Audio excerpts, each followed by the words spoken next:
Greek পর্যটক Megasthenes নামটি তার ভারত বিবরণের জন্যই আমাদের কাছে সমধিক পরিচিত, কিন্তু তার ব্যক্তি পরিচয় এবং তার জীবন সম্বন্ধে বিশেষ কিছুই জানা যায় না।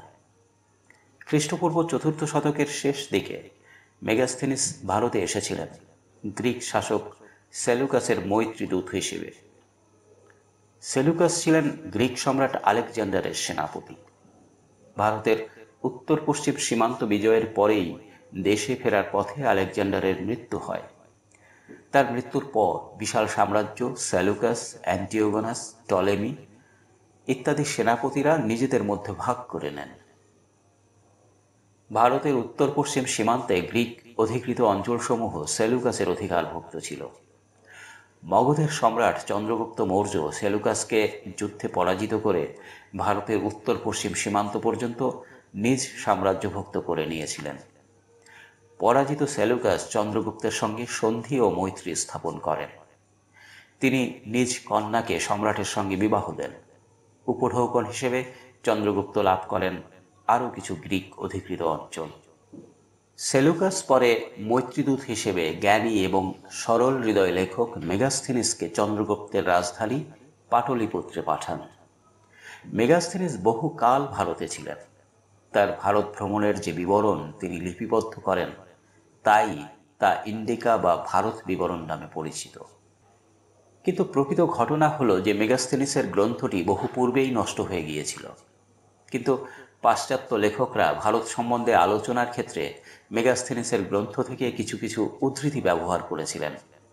এই উদ্ধৃতির অংশ সংগৃহীত হয়ে পরবর্তী সময়ে মেগাস্থেনিসের ভারত বিবরণ নামে প্রচারিত হয়েছে, কিন্তু পূর্ণাঙ্গ বিবরণ কখনোই পাওয়া যায়নি।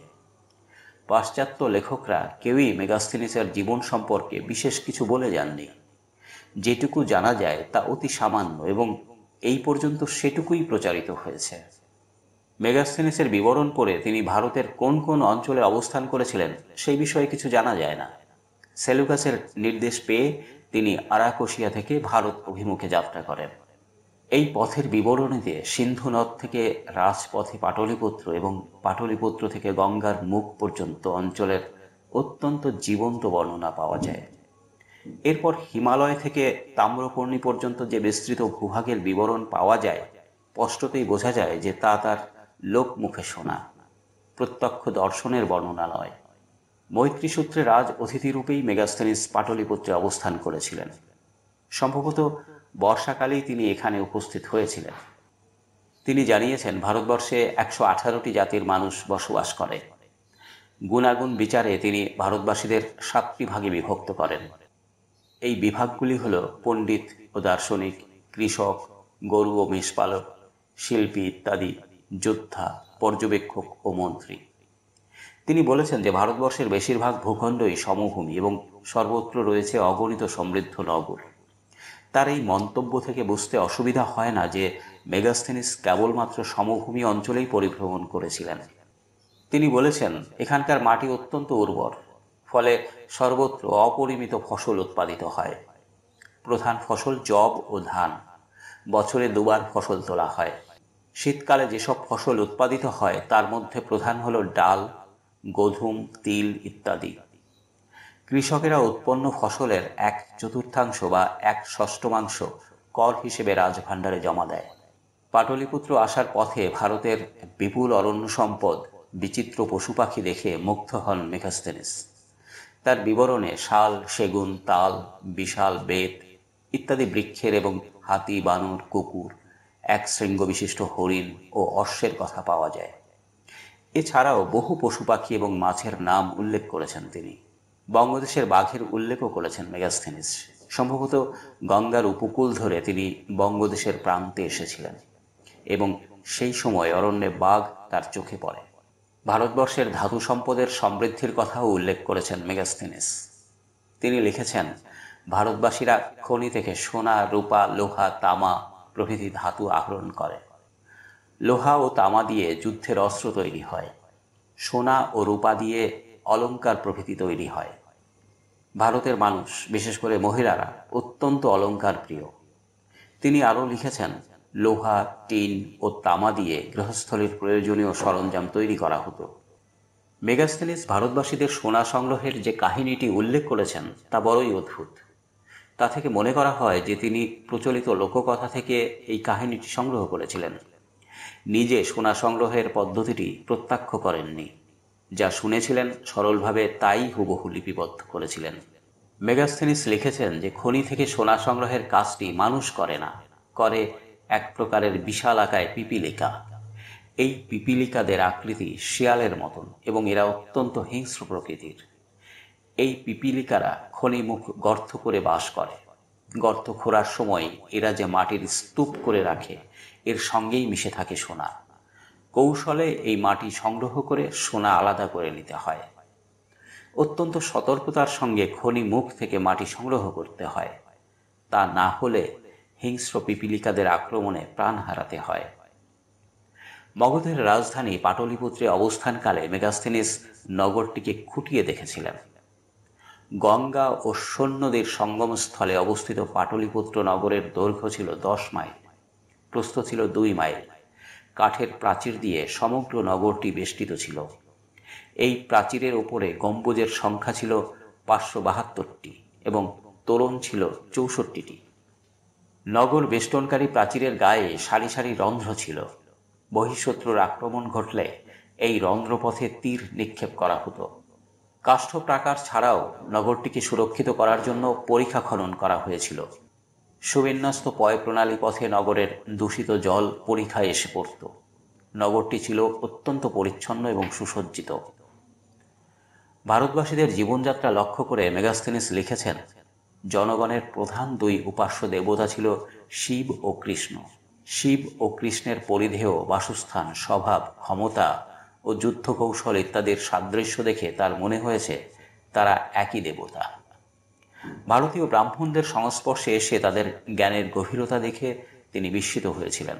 ভারতীয় পণ্ডিত সমাজকে মেগাস্থেনিস ব্রাহ্মণ ও শ্রমণ এই 2 ভাগে ভাগ করেছিলেন।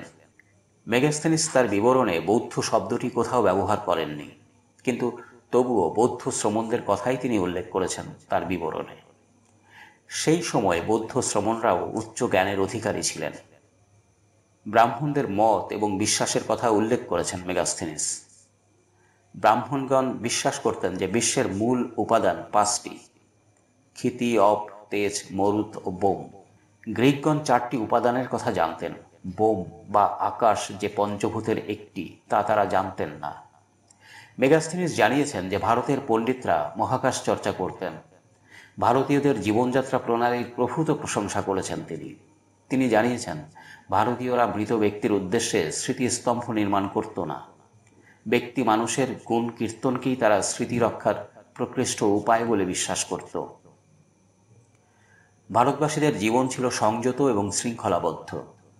আড়ম্বর বা অতি আহার তারা পছন্দ করত না। দেশে চুরি ডাকাতি প্রায় ছিলই না। সাধারণ অবস্থায় কেউ মদ্যপান করত না। যজ্ঞাদির সময় কেবল মদ্যপান করা হতো। সহজ সরল জীবনেই ভারতবাসীরা অভ্যস্ত এবং সুখী ছিল। ভারতীয়দের সৌন্দর্য প্রিয়তার কথা মেগাস্থেনিস তার বিবরণীতে বিশেষভাবে উল্লেখ করেছেন। নিজেদের তারা সুন্দরভাবে সজ্জিত রাখত। এই উদ্দেশ্যেই তারা অলঙ্কার ইত্যাদি ব্যবহার করত। সত্য ও ধর্মকে ভারতবাসী সকলের ওপরে স্থান দিত। তাদের মধ্যে বহু বিবাহ প্রথা প্রচলিত ছিল। মেগাস্থেনিস চন্দ্রগুপ্তের শিবিরেও বাস করেছেন। বলেছেন সেখানে 4 লক্ষ লোক অত্যন্ত শৃঙ্খলার সঙ্গে বাস করত। তাদের শৃঙ্খলাপরায়ণতা তাকে বিস্মিত করেছিল।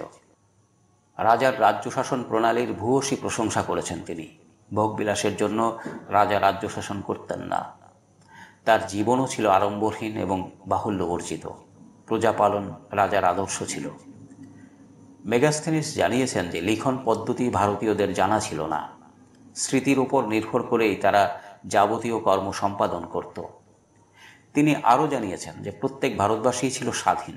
তারা কাউকে কৃতদাস মনে করত না।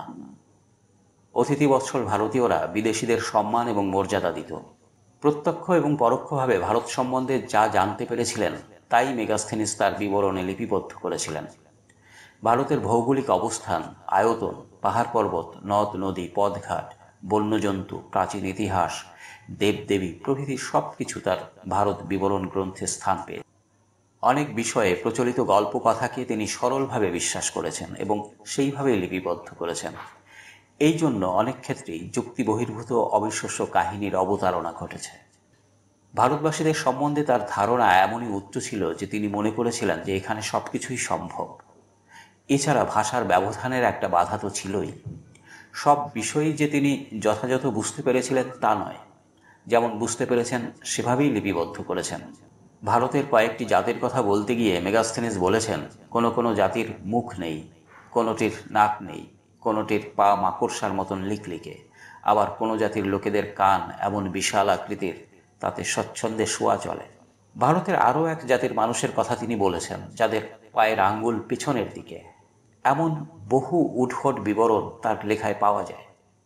সন্দেহ নেই যে এই সব বিবরণ তার সংগ্রহ করা, তিনি যেমন শুনেছেন বিশ্বাসযোগ্যভাবে তাই লিপিবদ্ধ করেছেন।